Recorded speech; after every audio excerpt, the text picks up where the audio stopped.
안녕하십니까, 박시티브 박시입니다.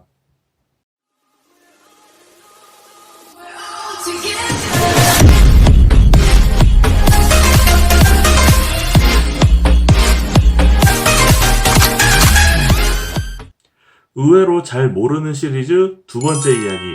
오늘은 의외로 잘 모르는 자동차 관리법 5가지를 소개시켜 드릴까 하는데요. 5년 혹은 뭐 한 10년, 10만 킬로 정도 넘어가는 그런 차들 있잖아요. 그런 차들의 경우에 뭔가 이건 고장이라고 하기는 좀 그렇고, 그렇다고 해서 처음에 차를 샀을 때의 그 좋았던 컨디션은 분명히 아니고, 왜 그럴꼬? 센터를 가게 되면은 원래 그래요 이렇게 해버리는 것들 중에서 5가지를 오늘 소개시켜 드릴까 합니다. 첫 번째입니다. 첫 번째, 에어플로우 센서인데요. 에어플로우 센서는 그 에어 필터 있죠. 에어 필터를 지나서 엔진을 향해서 이제 가는 그 중간 정도에 있습니다. 보통은 이제 동그란 통 안에 들어가 있는데, 엔진으로 들어가는 공기의 양을 측정을 하는 센서고 굉장히 예민한 센서입니다. 그리고 계속 공기가 들어가다 보니까 바람을 계속 맞아요.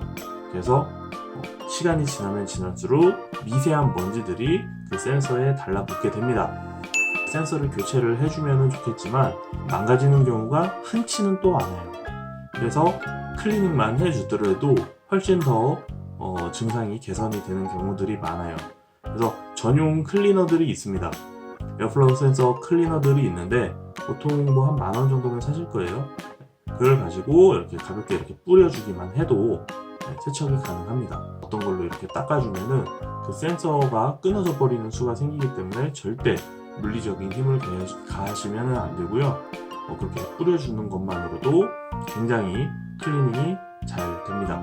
센서 값이 잘 안 맞거나 그랬을 때 어떤 증상이 나오냐면 출력이 떨어지거나 아니면 RPM이 순간순간 요동치거나 이런 증상들이 나올 수 있으니까 한번 좀 그런 비슷한 문제가 있다 하면은 시도해 보시는 것을 추천을 드리겠습니다. 두 번째입니다. 두 번째는 연료 필터입니다. 연료 필터, 아마 디젤 차 타고 계시는 분들은 연료 필터 교체해야 된다라는 거를 얘기를 들어본 적은 있을 거예요. 그런데 사실 잘 안 하게 되는 부분이기도 하고, 그런데 디젤 차뿐만이 아니고 가솔린 차량도 연료 필터 교체가 필요합니다. 지금 영상을 보고 계시는 분들 대부분이 한 번도 연료 필터 교체를 해보신 적이 없을 거예요. 관심법.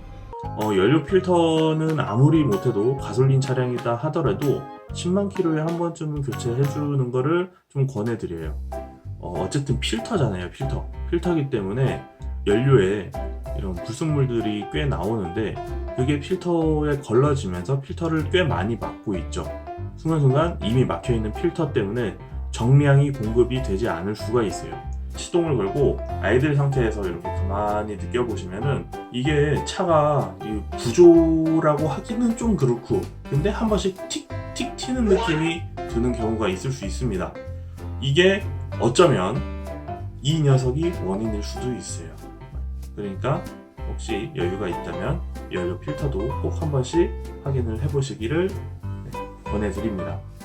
세 번째, 파워오일입니다. 파워오일. 물론 뭐 최근에 차량들은 전자식 파워 스티어링이 잘 장착이 되어 있기 때문에 파워오일을 교체를 한다든지 관리를 해줄 필요는 없어요.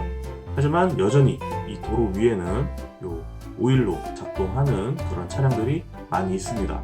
파워 핸들, 그냥 쉽게 파워 핸들, 요거 관리를 안 해주시면은 핸들이 점점 무거워질 수도 있고요. 아니면은 어느 시점에 갑자기 그냥 엄청 가벼워질 수도 있고, 아니면 리턴되는 느낌이 굉장히 약해질 수도 있습니다. 핸들이 너무 무거워졌거나 가벼워졌다 한다면, 그런 증상들이 나타난다면은 한 번쯤 해보시기를 권해드립니다. 네 번째 얘기를 하기 전에 구독과 좋아요 꼭 좀 부탁드리겠습니다. 좋아요는 필수예요. 자, 네 번째입니다. 본넷 쇼바, 그리고 트렁크 쇼바예요. 본닛을 열어도 이게 쭉 내려온다든지, 아니면은 처음에 중간까지 딱 올리면은 힘없이 내려오다가 끝까지 올리면 그래도 겨우겨우 버티고 있는 경우들 있어요. 오래된 차 타보신 분들은. 그리고 뭐 SUV, 오래된 SUV나 RV 이런 차량들 트렁크 이렇게 들어 올려서 힘없이 쭉 빠지는, 다시 내려와 버리는 증상 겪어보신 분들이 있을 텐데, 이거를 교체를 해주셔야 되는 이유가 잘못하면 정비하시는 분들이 다칠 수가 있어요. 왜 그러냐면 차가 흔들리는 경우들도 있잖아요. 이렇게 작업을 하다 보면 힘을 주면서 뭐 체중이 실려가지고, 그럴 때 갑자기 이게 때려가지고 다치는 경우가 정말 간혹 있을 수 있습니다.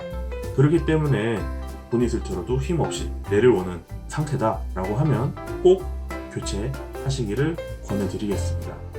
그리고 이렇게 막대기 세우는 차량들은 해당 사항은 아닙니다. 자, 마지막 5번째입니다. 디젤 모델에 국한된 거긴 한데 흡기 클리닝이에요. 흡기 클리닝. 최근에 디젤 차량들이 많아지면서 흡기 클리닝에 대해서 신경을 쓰시는 분들이 많아지긴 했습니다. 하지만 여전히 흡기 클리닝에 대해서 관심도 없고 모르시는 분들이 많이 있더라고요. 아무리 못해도 한 10만 킬로에 한 번은 해주시는 게 좋습니다.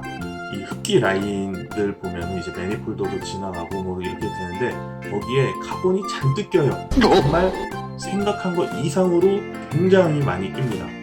심한 경우에는 이 전체 지름의 절반 가까이 카본이 껴져 있는 경우들이 있어요. 어쨌든 그러다 보면은 많은 양의 공기가 많이 들어오질 못하기 때문에 당연히 출력에도 영향을 끼칠 수밖에 없죠. 그래서 클리닝을 하게 되면 분명히 답답했던 그런 출력들이 많이 개선이 될 거라고 생각을 합니다. 대신에 주의하셔야 되는 게 있어요. 주의하셔야 되는 거, 그렇게까지 키로수가 많이 되어 있는 경우에는 흡기계통 클리너를 가지고 약품만 가지고 뿌려가지고는 절대 클리닝이 되지를 않습니다. 꼭 이렇게 다 파트를 뜯어가지고 뭐 숟가락으로 파낸다든지, 그리고 클리너를 뿌려가면서 닦아내는 그 방식으로 클리닝을 하셔야 합니다. 안 그러면은 클리닝이 잘 되지도 않고, 클리닝이 된다 하더라도 카본들이 다 어디로 갈까요? DPF를 가서 막아버리는 수가 있습니다.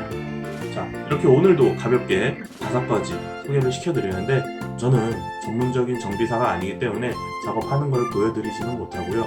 알고 있는 내용들을 이렇게 말씀으로만 드리니까 관련 영상이나 사진이나 이런 것들 보셔서 관리 잘 하셔서 차 오래오래 잘 타시기를 권해드리겠습니다. 다음 시간에 또 뵙겠습니다. 씨바.